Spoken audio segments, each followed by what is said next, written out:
Share बाजाराबाबतचं भाकीत Amit शहांना भोवणार India आघाडीचे नेते सेबीकडे करणार तक्रार।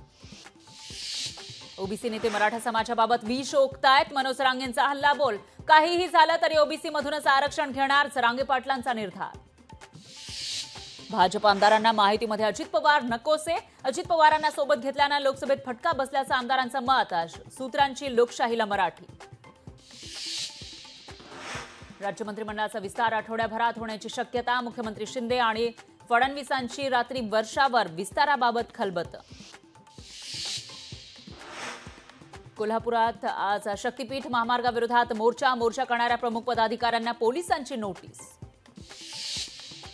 राज्यशास्त्राचं 11वीचं पुस्तकही वादात। मतपेढीचे राजकारण प्रकरणामध्ये अल्पसंख्याकांच्या तुष्टीकरणाशी संबंध जोडल्यानं वाद। राहुल गांधी लोकसभेचे विरोधी पक्षनेतेपद स्वीकारणार नाही। शैलजा कुमारी, मनीष तिवारी आणि गौरव गोगोईंच्या नावांची चर्चा। राज्यात मृग नक्षत्रामध्ये सरासरीच्या 10% अधिक पाऊस। सोलापूर जिल्ह्यामध्ये सर्वाधिक तर नंदुरबारमध्ये कमी पावसाची नोंद। दिल्लीतील पाणी टंचाईचा महाराष्ट्र सदनालाही फटका। नवनियुक्त केंद्रीय मंत्र्यांच्या भेटीवेळी बाहेरून पाण्याच्या बाटल्या आणण्याची वेळ। पुणे बंगलोर राष्ट्रीय महामार्गावर 6 पदरीकरणाचं काम सुरू असताना गोकुळ शिरगावजवळ पाण्याचा वॉल फुटला। हजारो लिटर पाणी वाया, तर राष्ट्रीय मार्गावर वाहनधारकांची कसरत। यशवंत सेनेचे बाळासाहेब दोडतले विधिमंडळातलं अधिवेशन सुरू होताच चौंडीमध्ये करणार उपोषण। सरकार समाजाची फसवणूक करत असल्याचा आरोप, तर राज्य सरकारच्या अडचणीत वाढ होण्याची शक्यता। भाजप शिष्टमंडळाच्या अहवालामध्ये आमदार रणजितसिंह मोहिते पाटलांचा निलंबनाची मागणी। माढा लोकसभेत महायुती धर्म न पाळल्याचा आरोप।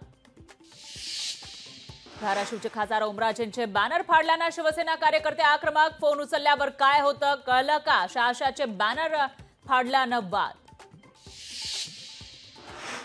मुंबई पदवीधर मतदारसंघासाठी विनोद तावडे मैदानात। तावडे राज्यात सक्रिय, तर भाजपचे राष्ट्रीय सरचिटणीस म्हणून विनोद तावडेंकडून युवा मोर्चाला कानमंत्र। पुणे शहरातील नरे परिसरातील खाडेबाडीत एका गोडाऊनवर छापा। तब्बल 1,39,00,000 गुटखा जप्त। पुण्यातील आणखी 68 बार आणि पबचे परवाने रद्द, तर 77 पब आणि बार चालकांना नोटीस। वेळेचं बंधन आणि नियमांचं पालन करण्याचे आदेश। विधान परिषद निवडणुकीमुळे 3 दिवस ड्राय डे। हॉटेल आणि बार मालक या निर्णयाविरोधात कोर्टात धाव घेणार। राज्यात उद्यापासून पोलीस भरती प्रक्रिया होणार सुरू। एकूण 17,000 पदांसाठी 17,76,000 अर्ज आल्याची माहिती। पोलीस भरतीमध्ये अर्ज केलेल्या उमेदवारांना दिलासा। एकाच दिवशी मैदानी चाचणी असलेल्या उमेदवारांना पुन्हा संधी मिळणार। 4 दिवसांच्या अंतरानं पुन्हा मैदानी चाचणी देता येणार। नाशिक जिल्ह्यातील काही भागामध्ये मध्यरात्रीपासून पुन्हा जोरदार पावसाची हजेरी। आटलेल्या विहिरींना पाणी उतरण्यास मदत होणार। शेतीच्या कामांना येणार वेग। वाशिमच्या किन्हीराच्या परिसरात वादळी वाऱ्यासह धुवाधार पाऊस। पावसाचा वादळी वारा आल्यानं जिल्हा परिषद शाळेचे 3 पत्रे उडाले। शाळेची दुरावस्था।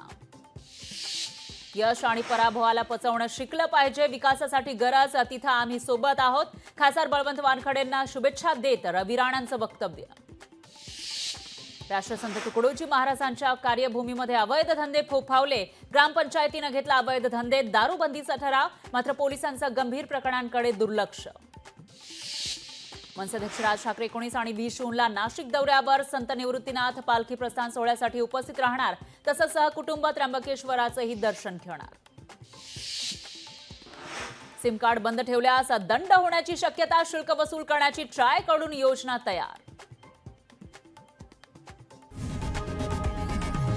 लोकशाही मराठी ऐका, पहा, जागरूक रहा।